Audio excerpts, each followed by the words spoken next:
그 다음 주에는 저희가 단톡에 올라와 있는 대로 미국 모임에서 크리스마스 행사가 있어요. 그래서 거기서 같이 예배드리고 그다음에 애찬도 같이 나누고 그리고 말씀도 거기서 듣고 다 미국 모임에서 예배가 어떤 것인지 유석이도 잘 모르고 미국 모임에 예배 안 참석해봤죠? 예, 그래서 예배 이렇게 참석하도록 그렇게 하겠습니다. 오늘 아침에 일찍 우리 김영시 형제님이 제가 한 20년 넘은 것 같아요, 그죠? 예, 미국 오니까 이렇게 뵙기가 좀 어렵기도 하고.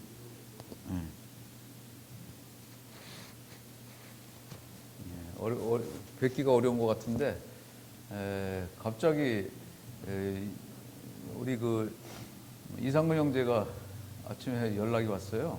그래서 우리 홈페이지를 보고 연락하셨다고. 그래서 보니까 많이 낯익은 이름이에요. 그래서 제가 형제님 카톡 아이디로 해서 연결을 해가지고 통화를 하고 또 불이 났게 또 집에서 출발해가지고 알링턴까지 둘러서기 오려고 하다 보니까 시간이 조금 오버가 됐습니다. 어쨌든 반갑고요.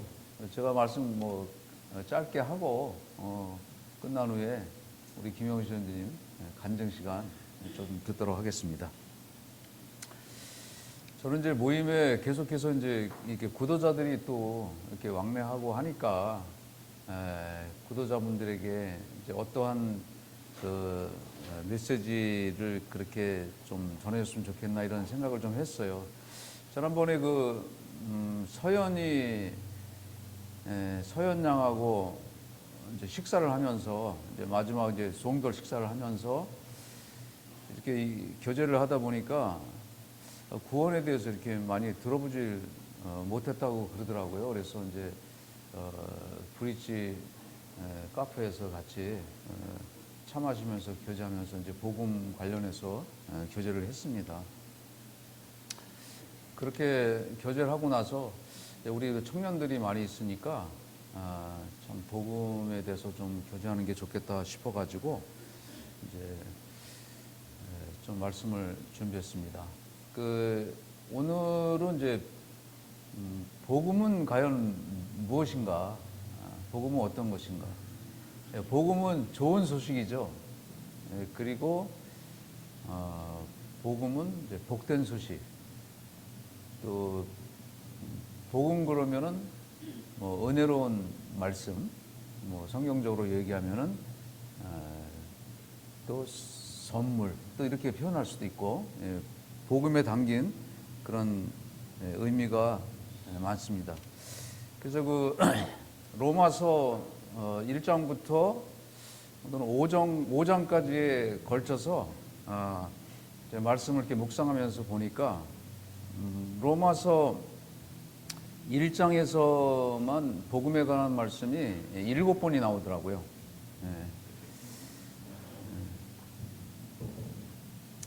로마서 이제 1장을 한번 펴보시겠습니다.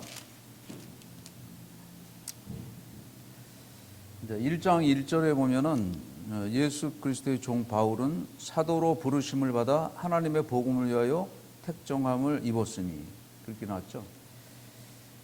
하나님의 복음에 대해서 이야기해주고 있고 이제 2절에서는 이 복음은 하나님이 선지자들로 말미암아 그의 아들에 관하여 성경에 미리 약속하신 것이라. 그러니까 하나님께서 그 아들에 관해서 성경에 미리 약속해 놓으신 것, 이것이 이제 복음이라고 말씀하고 있어요. 그러니까 많은 선지자들이 있었는데 이 선지자들, 예를 들어서 이사야라든가 또 이제 다윗이 썼던 그런 시편에 있는 말씀이라든가 여러 말씀들이 있잖아요. 이런 선지자들을 통해 가지고 아들에 관한 그런 이제 성경에 미리 약속하신 것들, 이런 건 이제 복음이 거기 들어가 있습니다. 그다음에 이제 9절에 보면은 내가 그의 아들의 복음 안에서 내 심령으로 섬기는 하나님이 나의 증인이 되시거니와. 그 그의 아들의 복음 안에서 이렇게 나오죠. 그 다음에 이제 15절에 보면은 그러므로 나는 할 수 있는 대로 로마에 있는 너희에게도 복음 전하기를 원하노라 이렇게 되어 있습니다. 그러니까 저는 이제 이 말씀을 보면서 이 사도 바울은 그 로마에 있는 많은 분들에게 복음 전하기를 원했다 이렇게 나와 있어요. 저는 오늘 여러분에게 이 사도 바울의 심정으로 또 여러분들에게 이 복음을 전하기를 또 원합니다. 16절에 보면은 이 복음은 모든 믿는 자에게 구원을 주시는 하나님의 능력이 됨이라. 그러니까 모든 믿는 자에게 구원을 주는 그 하나님의 능력이 이 복음에 있습니다. 또 17절에 보면은 복음에는 하나님의 의가 나타나서 믿음으로 믿음에 이르게 하나니. 복음은 굉장히 값진 거예요. 그래서 좋은 소식, 또 기쁜 소식, 예수 그리스도를 통해서 죄로부터 구원을 얻을 수 있다는 그런 기쁜 소식을 복음이라고 합니다. 또 예수님의 죽음과 또 부활을 통해서 인류의 죄를 대속하신 사건을 믿는 사람에게 영생과 구원이 주어진다는 이 기쁜 소식입니다. 이것이 이제 복음이에요. 그래서 이 복음이라는 단어가 로마서 1장에서 7번 이렇게 이야기하고 있어요.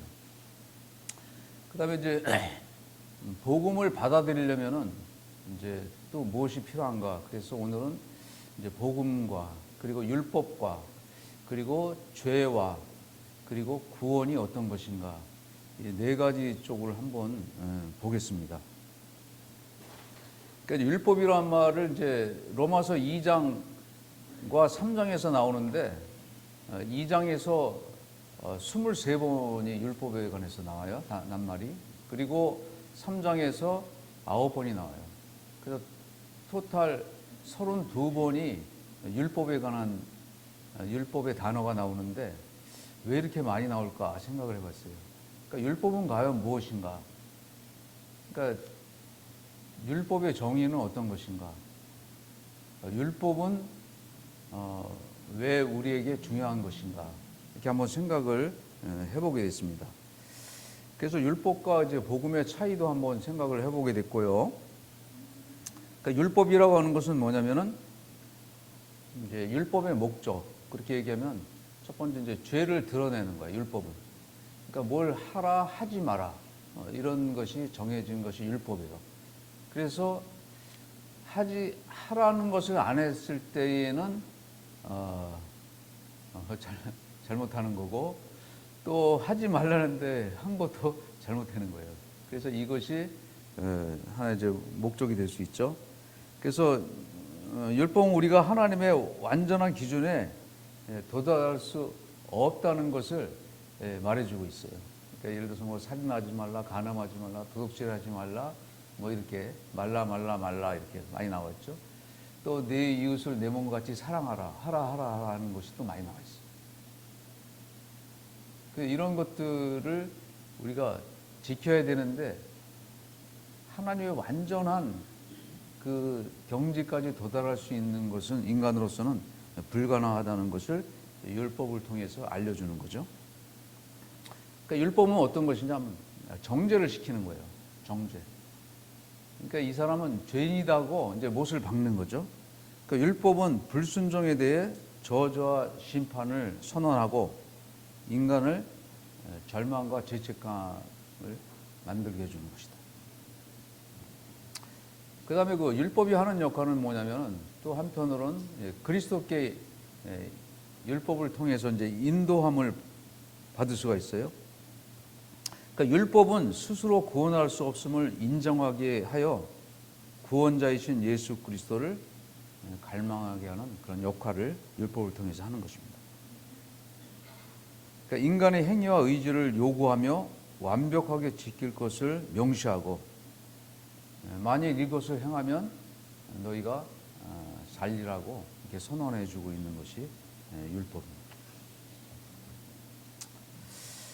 그래서 이제 율법은 이제 어떻게 됐냐면은 그 율법으로 말미암아 죄를 깨닫게 해주는 역할을 율법이 해주는 거예요. 그러니까 율법이 있기 전에도 죄라는 것이 있었죠. 그렇지만은 율법이 세워지면서 이것은 죄다고 하는 것을 율법을 통해서 알려주는 그런 역할을 했습니다. 그 다음에 이제 죄에 대한 부분을 한번 살펴보겠습니다. 그러니까 죄라고 하는 것을 저는 이제 처음에 그렇게 생각했어요. 왜 하나님은 사랑이신데 인간에게 죄를 주셨을까? 처음부터 이 죄를 주지 않고 끝까지 사랑하시고 죄를 범하지 않도록 만들 수도 있었는데 어떻게 그렇게는 왜 안 하셨을까? 이런 퀘션을 저 20살 때 가졌던 기억이 나요.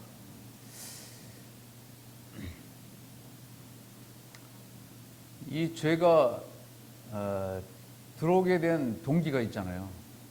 그래서 이제 많은 사람들이 이제 성경을 이제 보게 되면은 창세기를 주로 많이 읽을 것 같아요.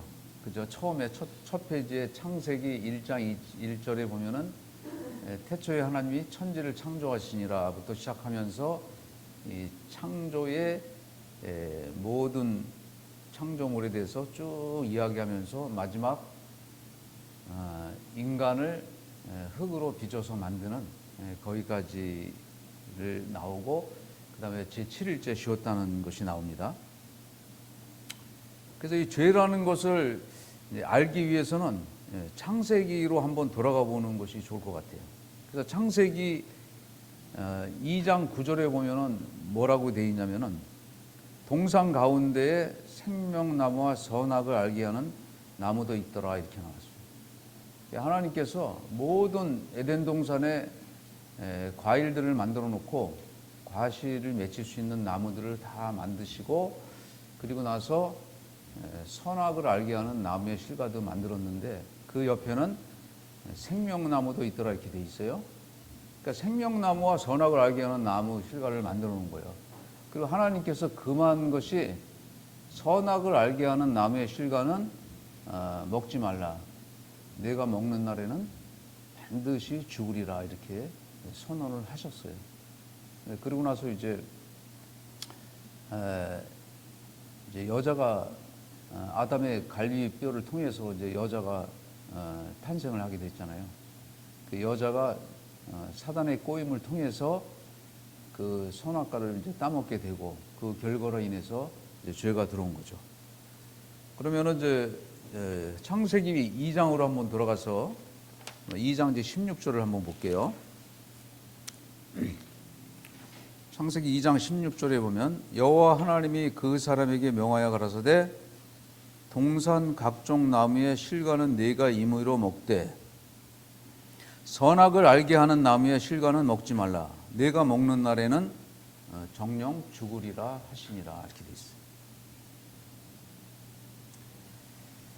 여기서는 이제 정령 죽으리라 이렇게 말씀하셨잖아요. 그 다음에 이제 19절에서는 이제 뭐라고 했냐면 이제 이걸 따먹고 났었어요.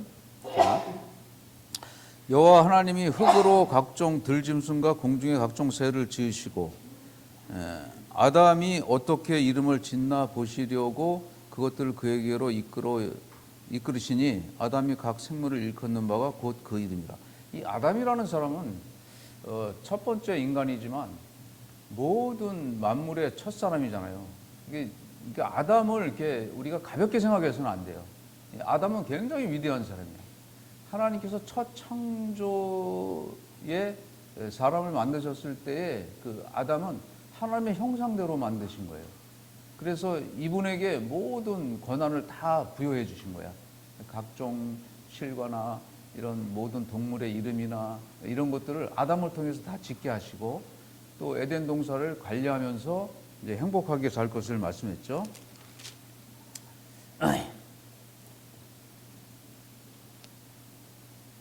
그 다음에 이제 3장으로 넘어가면은 이제 그 범죄하고 나서 3장 19절에 보면 내가 얼굴에 땀이 흘러야 식물을 먹고 필경은 흙으로 돌아가리니 그 속에서 내가 취함을 입었음이라.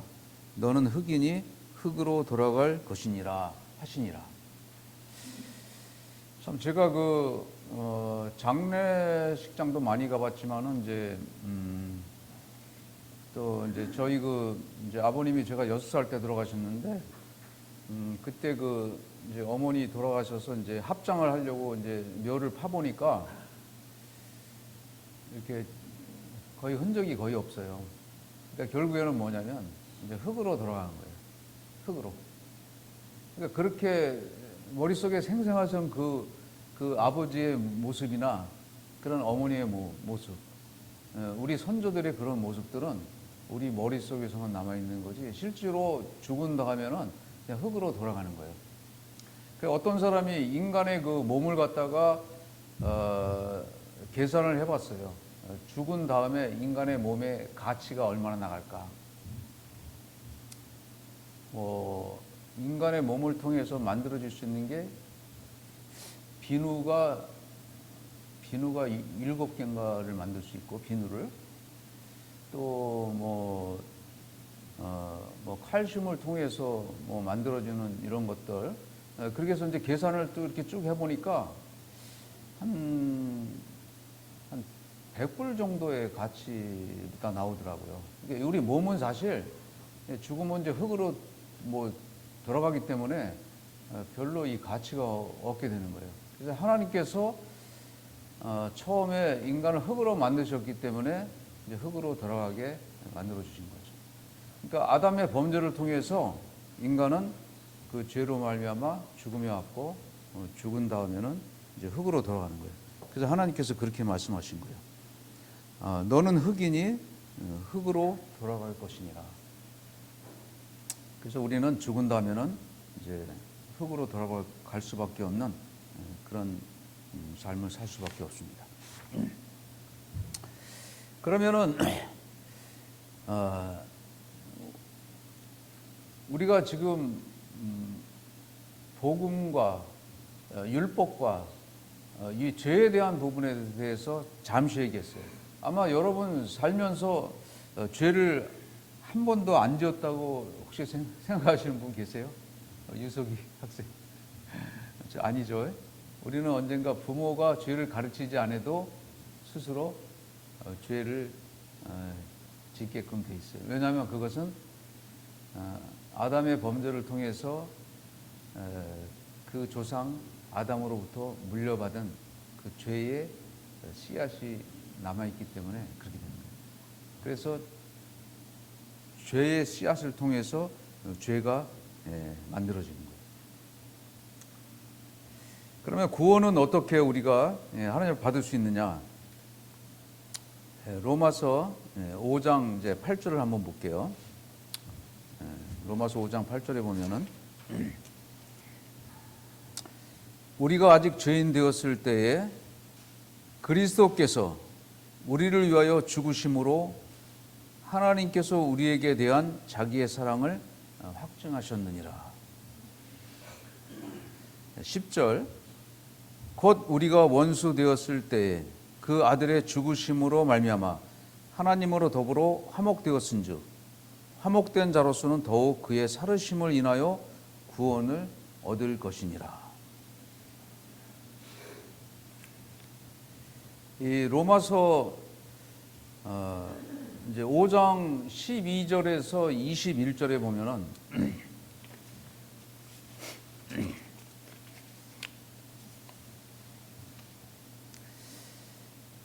12절에 보면은 그러므로 한 사람으로 말미암아 죄가 세상에 들어오고 죄로 말미암아 사망이 들어왔나니.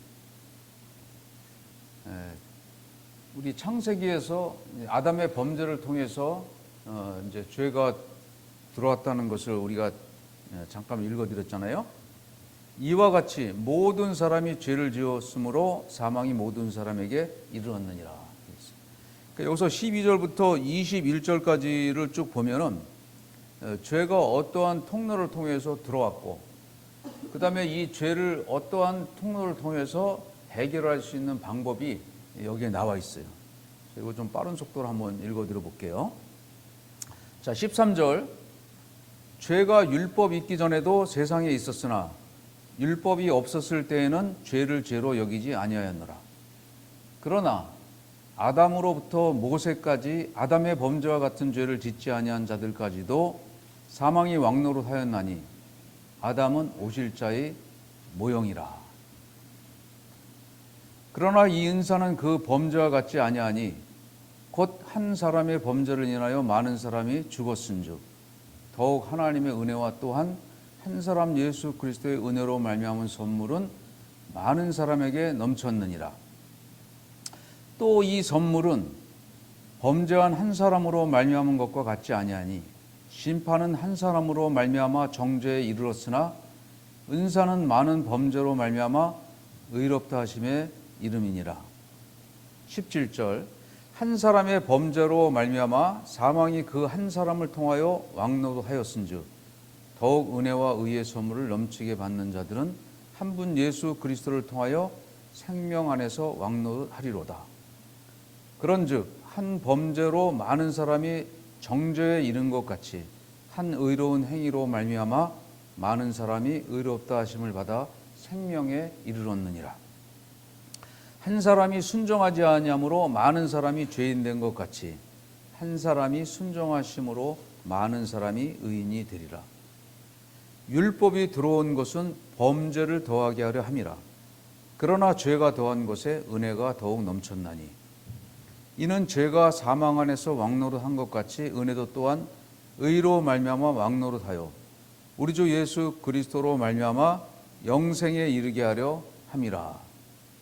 그래서 한 사람의 범죄를 통해서 아담의 범죄를 통해서 죄가 세상에 들어오고 그 다음에 그 모형 있죠.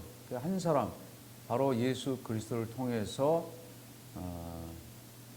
영생에 이를 수 있는 그 길을 열어주신 것. 그래서 여기 그 로마서 이 5장만 잘 읽어도 과연 죄가 어떤 통로를 통해서 들어왔고 또 영생에 이를 수 있는 길은 어떤 길인지를 우리에게 알려주고 있습니다.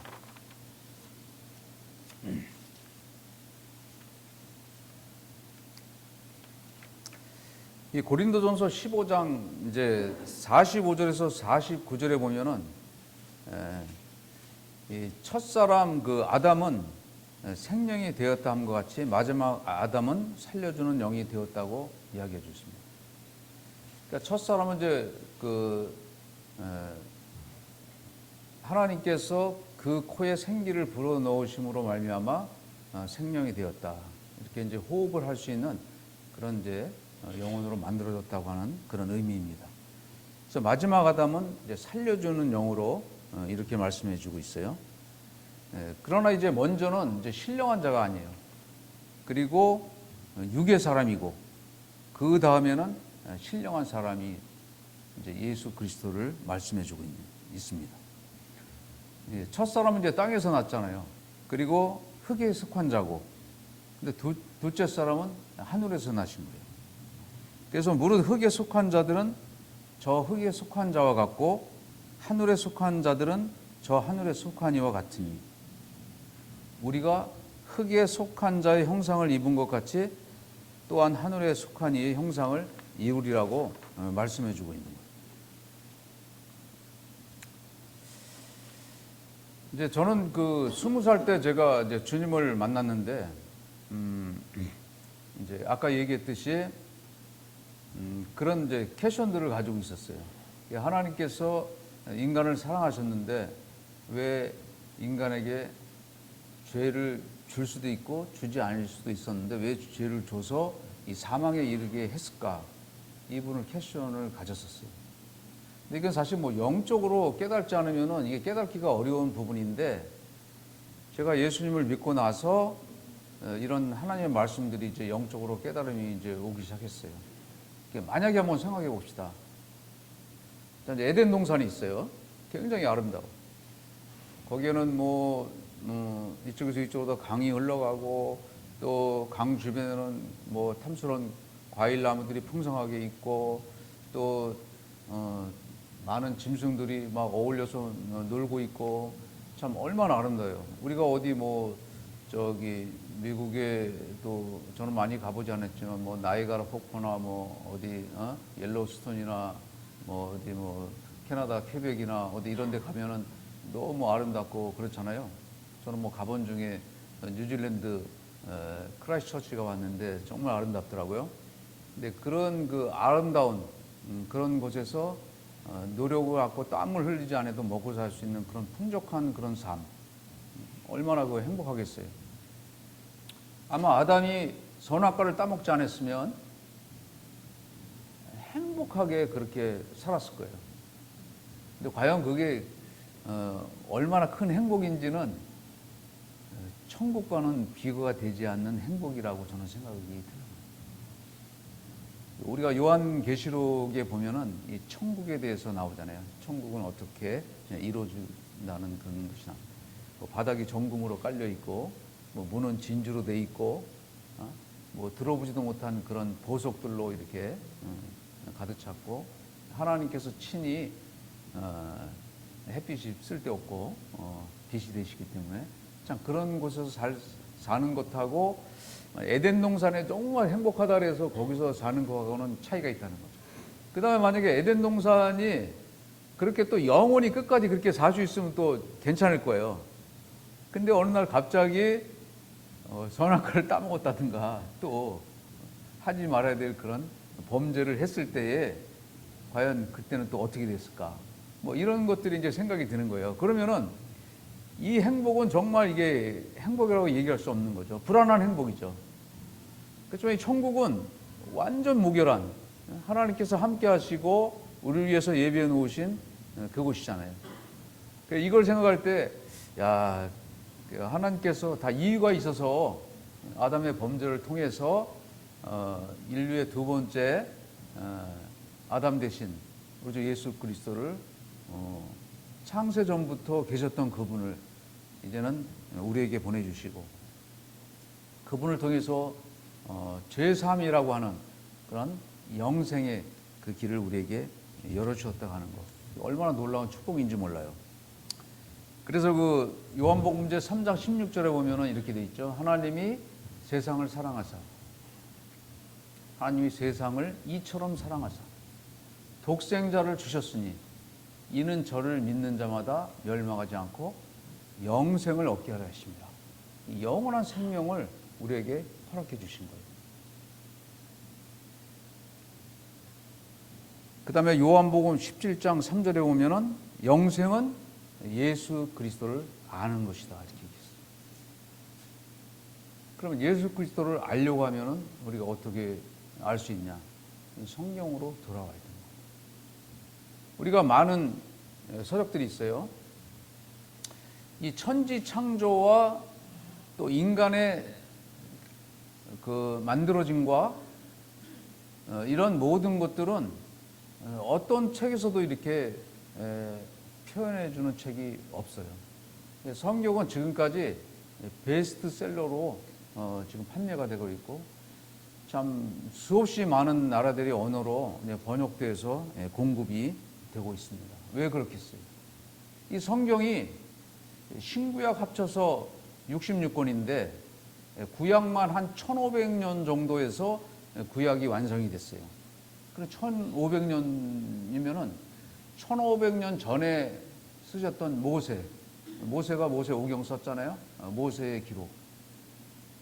그 다음에 그 마지막 썼던 그 예를 들어서 말라기서가 예를 들어서 뭐 마지막 성경인데 그 뭐 썼던 그 기록. 예를 들어서 그렇게 나오면 그게 1500년인데 어떻게 1500년 동안 이제 기록을 했는데도 불구하고 자정부의 쳇바퀴처럼 틈이 없이 완결무결하게 성경이 만들어졌겠냐는 거죠. 놀라운 거 아니겠어요? 그 다음에 그때의 사상과 지금 사상 얼마나 달라지겠어요? 예? 지금 뭐 컴퓨터 시대고 지금은 세계의 모든 것을 한눈에 바라보고 한 귀로 들을 수 있는 그런 세상이잖아요.